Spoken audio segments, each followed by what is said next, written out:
நண்பர்கள் அனைவருக்கும் வணக்கம். இன்னைக்கு நம்மளுடைய சேனல்ல நீங்க பார்த்துட்டு இருந்த இந்த ஒரு வீடியோ காட்சியானது டிசம்பர் மாதம் 20ஆம் தேதி நடைபெற்ற சனி பெயர்ச்சியின் பொழுது திருநள்ளாறுல இருக்கக்கூடிய சனி பகவானுக்கு நடைபெற்ற அபிஷேக காட்சியை தாங்க நீங்கள் பார்த்தீங்க. இந்த ஒரு காட்சியை பார்ப்பதற்கு கண்டிப்பாக புண்ணியம் தாங்க செய்திருக்க வேண்டும். ஏன்னா அனைவராலும் திருநள்ளாறு சென்று சனி பகவானை தரிசிப்பது அப்படிங்கிறது இயலாத ஒரு காரியமாக தான் இருந்துட்டு இருக்கு. இந்த ஒரு வீடியோ காட்சியை பார்த்த பிறகு அப்படி ஒரு மன வருத்தம் அப்படின்றது உங்களுக்கு யாருக்கும் இருக்காது அப்படின்ற நம்பிக்கையோட தான் இந்த ஒரு வீடியோ பதிவை நாங்கள் பதிவிட்டிருக்கோம். இந்த வீடியோ காட்சியை பார்க்கும் பொழுது சனி பகவானை நீங்கள் மனதார நினைத்து வேண்டிக்கோங்க. உங்களுடைய தோஷங்கள் அனைத்தும் விலகி போகும். மேலும் சனி பகவானை பற்றிய பல சிறப்பான தகவல்களையும் திருநள்ளாறில் நடைபெறக்கூடிய சனிப்பெயர்ச்சியினுடைய சிறப்புகளை பற்றியும் இந்த பதிவில் நம்ம தொடர்ந்து பார்க்கலாம். வீடியோக்குள்ளே போகிறதுக்கு முன்னாடி நீங்கள் இப்போ தான் நம்மளுடைய சேனலை ஃபர்ஸ்ட் டைம் பார்க்குறீங்க அப்படின்னா மறக்காமல் சேனலை சப்ஸ்கிரைப் பண்ணிக்கோங்க. கூடவே பக்கத்தில் இருக்கிற பெல் ஐக்கானையும் கிளிக் பண்ணிக்கோங்க. அப்போ தான் நாங்கள் போடக்கூடிய வீடியோக்கள் எல்லாமே உங்களுக்கு நோட்டிஃபிகேஷனாக உடனுக்குடன் வந்தடையும். நீங்களும் பார்த்து பயன்பெறலாம். இப்போ வாங்க வீடியோக்குள்ளே போகலாம். சனியை போல கெடுப்பாரும் இல்லை, சனியை போல கொடுப்பாரும் இல்லை என்று சொல்லுவார்கள். அதாவது ஒரு மனிதனுடைய வாழ்நாளில் 2 முதல் 3 முறை சனி பகவான் 7.5 ஆண்டுகள் பிடித்து கொண்டு வாழ்க்கையை பற்றிய புரிதலையும் பக்குவத்தையும் தரக்கூடியவருங்க. 7.5 ஆண்டுகள் எந்த அளவிற்கு கஷ்டத்தை கொடுக்கிறாரோ அதே அளவிற்கு சனி பகவான் ஒரு ராசியில இருந்து மற்றொரு ராசிக்கு பயிற்சியாகும் பொழுது நல்ல பலன்களை எல்லாம் அள்ளி கொடுப்பார் என்று சொல்லுவாங்க. அந்த வகையில் திருநள்ளாறில் நடைபெறக்கூடிய சனி பெயர்ச்சி அப்படிங்கிறது ரொம்ப ரொம்ப முக்கியத்துவமான ஒன்று தாங்க. அதாவது தெய்வங்களை எல்லாம் நம்பிக்கொள்ளக்கூடியவர்கள் திருநள்ளாற்றில் சனி பெயர்ச்சி நடந்தால் மட்டுமே ஏற்றுக்கொள்வாங்களாம். ஏனென்றால் ஒவ்வொரு வகையான பஞ்சாங்கம் படி ஆண்டுதோறுமே சனிப்பெயர்ச்சி நடைபெறும். அந்த வகையில் திருநள்ளாறு சனிப்பெயர்ச்சி என்பது ஆற்காட்டில் உள்ள பாம்பு பஞ்சாங்க முறைப்படி தான் திருநள்ளாற்று சனிப்பெயர்ச்சி கடைபிடிப்பாங்க. அந்த வகையில் டிசம்பர் மாதம் 20ஆம் தேதி 2023 அன்று, அதாவது தமிழ் மாதமான மார்கழி மாலை 5:23 மகரத்தில் இருந்து கும்பத்திற்கு வக்ர நிவர்த்தி ஆகியிருக்கார் அப்படின்னு கணக்கிடப்பட்டிருக்கு. ஆக கும்பத்திற்கு வரக்கூடிய சனி பகவான் 12 ராசிக்காரர்களுக்கும் பல்வேறு விதமான அதிர்ஷ்டங்களை எல்லாம் அள்ளி கொடுக்கக்கூடியவராக தாங்க இருக்காரு. மேலும் எந்தெந்த ராசிக்காரங்க கவனமாக இருக்க வேண்டும் அப்படின்றதையும் இந்த பதிவில் நம்ம தொடர்ந்து பார்க்கலாம். அதுக்கு முன்னாடி ஒரு சின்ன வீடியோ கிளிப்பை போய் பார்த்துட்டு வந்துடுங்க.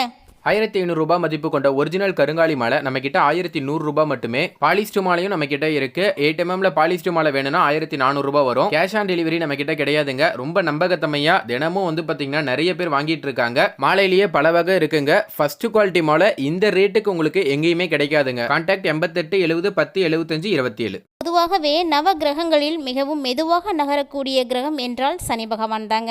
ஏன்னா சனி பகவான் ஒரு ராசியில இருந்து மற்றொரு ராசிக்கு பயிற்சி ஆகுவதற்கு 2.5 ஆண்டு காலம் எடுத்துக்காரு. அதாவது நவ கிரகங்களிலேயே ஈஸ்வரன் பட்ட பெற்ற ஒரே கிரகமாக சனி பகவான் மட்டுமே காணப்படுறாரு.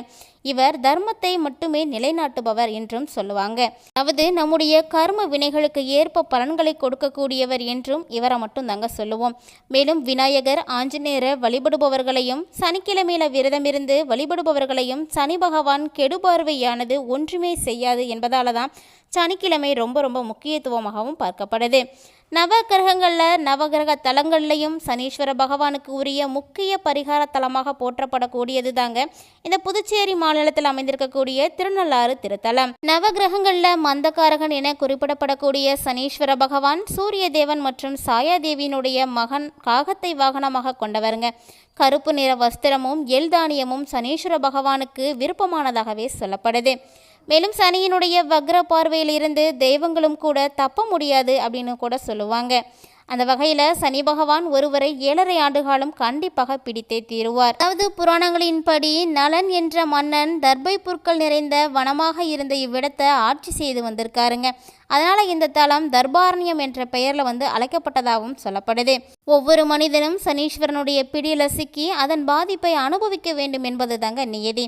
அதன் அடிப்படையில் தான் நலனும் சனீஸ்வரனோட பிடியில் சிக்கி அவதிப்பட்டிருக்காரு. சனியின் பிடியிலிருந்து விடுபட அவன் இந்த தலத்தில் தாங்க வழிபட்டிருக்காரு. இந்த தலத்தில் தர்பை பொருட்களுக்கு இடையே சுயம்பு மூர்த்தியாக தோன்றிய சிவலிங்கத்தை வழிபட்டு தான் அவர் நிவர்த்தியும் அடைஞ்சிருக்காரு. மேலும் இந்த தளத்தில் வந்து வழிபடக்கூடிய பக்தர்களுக்கும் சனியின் பிடியில இருந்து நிவாரணம் வழங்க வேண்டும் எனவும் வேண்டிட்டு இருக்காரு. அதனால தாங்க இங்க உள்ள தீர்த்தம் நலத்தீர்த்தம் அப்படின்னு சொல்றாங்க. சுமார் 2.5 ஏக்கர் பரப்பளவில் அமர்ந்திருக்கக்கூடிய இந்த கோவில் 5 நிலை ராஜகோபுரங்களை கொண்டு ரொம்பவே பிரம்மாண்டமா வந்து காட்சி கொடுக்குது.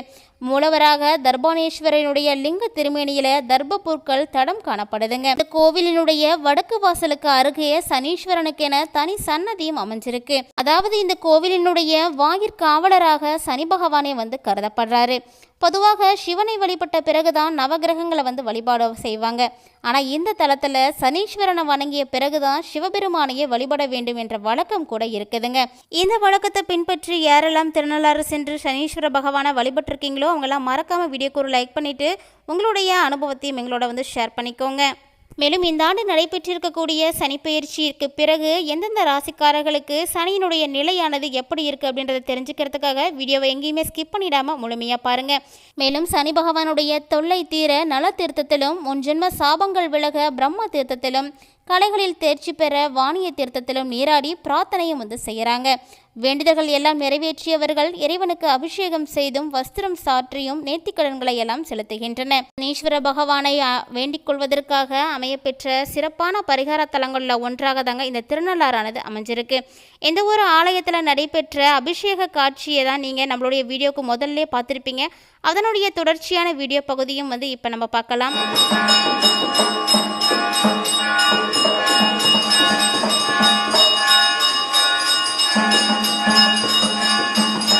கிரகங்களில் ஜோதிட ரீதியாக ரொம்பவே அசுப கிரகமாக சனி பகவான் பார்க்கப்பட்டாலுமே கூட சனி பகவான் கெடுப்பதை யாராலுமே வந்து தடுக்க முடியாது என்கிற கருத்தும் இருக்குங்க. ஒருவருடைய ஜனனகால ஜாதகத்தின்படி அவருக்கு நடக்கக்கூடிய தசா புத்தியை பொறுத்து ஒருவருக்கு சனி பகவானால் சுப பலன்கள் ஏற்படுமா அல்லது அசுப பலன்கள் அதிகமாக ஏற்படுமா அப்படிங்கிறத தெரிஞ்சுக்கலாம். அது நவ கிரகங்களில் அவரவர்களுடைய கர்ம வினைகளுக்கு ஏற்ப பலன்களை கொடுக்கக்கூடிய கிரகமாக தான் இந்த சனீஸ்வர பகவான் காணப்படுறாரு. இப்படி சனி தேவர் மட்டும்தாங்க நின்ற ராசியில இருந்து தன்னுடைய சுப மற்றும் அசுப பலன்களை எல்லாம் கொடுப்பாரு. அந்த வகையில் மேசம் ராசிக்காரர்களுக்கு இந்த ஆண்டினுடைய சனிப்பெயர்ச்சி என்ன சனியாக இருக்குது அப்படின்னா லாப சனியாகவே இருக்குங்க. அதாவது உங்களது முயற்சிகள் அனைத்திற்கும் பின்னாடி உங்களுக்கு லாபம் கண்டிப்பாக ஏற்படும். நன்மைகள் நடைபெறக்கூடிய வகையில் தான் இந்த சனி பகவான் உங்களுக்கு அமர்ந்திருக்காரு. ரிஷபம் ராசி நேயர்களுக்கு ஜீவன சனியாக காணப்படுறாரு. இதனால் தொழில் நல்ல முன்னேற்றம் அடையும். தந்தையுடன கருத்து மோதல்கள் பணப்பிரச்சனை அனைத்திலும் வந்து கொஞ்சம் கவனமாக இருந்துக்கோங்க. மிதுனம் ராசி நேயர்களுக்கு பாக்கிய சனியாகவும், கடகராசி நேயர்களுக்கு அஷ்டம சனியாகவும், சிம்மராசி நேயர்களுக்கு கண்டக சனியாகவும் காணப்படுறாரு. கன்னிராசி நேயர்களுக்கு ரணருணு சனியாகவும், துலாம் ராசி நேயர்களுக்கு பஞ்சம சனியாகவும், விருச்சிக ராசிக்காரர்களுக்கு அர்த்தாஷ்டம சனியாகவும், தனுசு ராசி நேயர்களுக்கு தைரிய சனியாகவும், மகரம் ராசி நேயர்களுக்கு வாக்கு சனியாகவும், கும்பராசி நேயர்களுக்கு ஜென்ம சனியாகவும், மீனம் ராசி நேயர்களுக்கு விரய சனியாகவும் இருக்காருங்க. சனி பகவான் 12 ராசிக்காரர்களுக்கும் ஒவ்வொரு நிலையில வந்து அமர்ந்திருக்காருங்க. பதிவின் மூலமா உங்களுடைய ராசிக்கு சனி பகவானுடைய நிலை என்ன அப்படிங்கிறத நீங்க தெரிஞ்சுட்டு இருப்பீங்கன்னு நினைக்கிறேன். அந்த வகையில இந்த பதிவானது உங்களுக்கு பிடிச்சிருக்குன்னா மறக்காம வீடியோக்கு ஒரு லைக் பண்ணிட்டு உங்களுடைய ராசி என்ன, ராசியில சனியினுடைய நிலை என்ன அப்படிங்கிறத மறக்காம கமெண்ட் பாக்ஸ்ல பதிவு செஞ்சுடுங்க. பொதுவாக ஒவ்வொரு கிரகங்களானது பயிற்சி ஆனாலுமே கூட சனி பயிற்சி மற்றும் குரு பயிற்சி அப்படிங்கிறது ரொம்ப ரொம்ப முக்கியமானதாக தாங்க பார்க்கப்படுது. சனி கிரகம் சூரியனை சுற்றி வரதுக்கு 30 ஆண்டுகளாக ஆகுமாம். மொத்தம் 12 ராசிகள் இருப்பதால் ஒவ்வொரு ராசியில் இருந்தும் இடம்பெயர 2.5 ஆண்டு காலம் வந்து எடுத்துப்பாரு. நிலையில தற்போது நிகழ்ந்திருக்கக்கூடிய இந்த சனிப்பெயர்ச்சி டிசம்பர் மாதம் 20ஆம் தேதி மாலை 5:20 நடைபெற்றிருக்கு. இந்த நிலையில தற்போது நிகழ்ந்திருக்கக்கூடிய இந்த சனிப்பெயர்ச்சியானது திருநள்ளாறில் இருக்கக்கூடிய பிரசித்தி பெற்ற சனீஸ்வரன் கோவிலில் ரொம்ப வெகு விமர்சையாகவே வந்து நடந்திருக்குங்க. அங்கு நடைபெற்ற சனிப்பெயர்ச்சியின் போது சனீஸ்வர பகவானுக்கு சிறப்பு அபிஷேகம் மற்றும் ஆராதனைகள், அஷ்டோத்திரம் போன்றவை எல்லாமே வந்து நிகழ்ந்திருக்கு. ஒரு சிறப்பான வீடியோ காட்சியை தாங்க நம்மளுடைய சேனல் மூலமா நீங்க பார்த்துருப்பீங்க. இந்த வீடியோ உங்களுக்கு பிடிச்சிருந்தா லைக் பண்ணுங்க, ஷேர் பண்ணுங்க, மறக்காம கமெண்ட் பண்ணுங்க. மேலும் சனி பகவானுடைய தாக்கங்கள்ல இருந்து விடுபடுவதற்காக சனிக்கிழமை தோறும் சனி பகவானுக்கு எல் தீபம் ஏற்றி நீங்க வழிபாடு செய்துக்கோங்க. உங்களுக்கு மென்மேலும் நன்மைகள் எல்லாம் பெற்றுக் கொடுக்கும். மேலும் சனியினுடைய வாகனமாக இருக்கக்கூடிய காகத்திற்கு நீங்க சனிக்கிழமையில உணவு வைக்கும் பொழுதும் சனி பகவானுடைய கெடுபலன்களானது தீர்ந்து போகும். ஒரு பதிவின் மூலமா திருநள்ளாறில் இருக்கக்கூடிய சனி பகவானுக்கு நடைபெற்ற அபிஷேக ஆராதனை காட்சிகளை எல்லாம் நீங்க நேரில் சென்று பார்த்த மாதிரியான ஒரு பலன்களை வந்து இந்த வீடியோ பதிவின் மூலமா அடைஞ்சிருப்பீங்கன்னு நினைக்கிறேன். இந்த ஒரு பாக்கியத்தை உங்களுடைய நண்பர்களும் உறவினர்களும் வந்து அடையணும் அப்படின்னு நினைச்சீங்கன்னா அவங்களுக்கும் வந்து மறக்காம இந்த வீடியோ வந்து ஷேர் பண்ணி விடுங்க. உங்களுடைய குடும்பத்தில் ஜாதகத்தில் இருக்கக்கூடிய ஒவ்வொரு உறுப்பினர்களுடைய ராசி மற்றும் ராசிக்கான சனியினுடைய நிலையை பற்றி தெளிவாக தெரிஞ்சுக்கிறதுக்கு இந்த பதிவு உங்களுக்கு ரொம்ப ரொம்ப உதவியாக இருந்திருக்கும்னு நினைக்கிறேன். போன்ற சுவாரஸ்யமான தகவல்களை எல்லாம் உடனுக்குடன் தெரிஞ்சுக்கிறதுக்காக நம்மளுடைய சேனலை சப்ஸ்கிரைப் பண்ணிட்டு தொடர்ந்து ஃபாலோ பண்ணிக்கோங்க. இது மட்டும் இல்லாமல் நம்மளுடைய சேனலில் நிறைய ஆன்மீகம் சார்ந்த தகவல்கள் எல்லாம் தினம்தோறும் பதிவேற்றம் செய்துட்டு இருக்கோம். இன்னும் நம்ம சேனலை பார்க்காம இருக்கீங்கன்னா சேனலை விசிட் பண்ணி வீடியோக்களை எல்லாம் பார்த்து பயன்பெற்றுக்கோங்க. மீண்டும் இது போன்ற சுவாரஸ்யமான மற்றொரு பதிவில் சந்திக்கலாம்.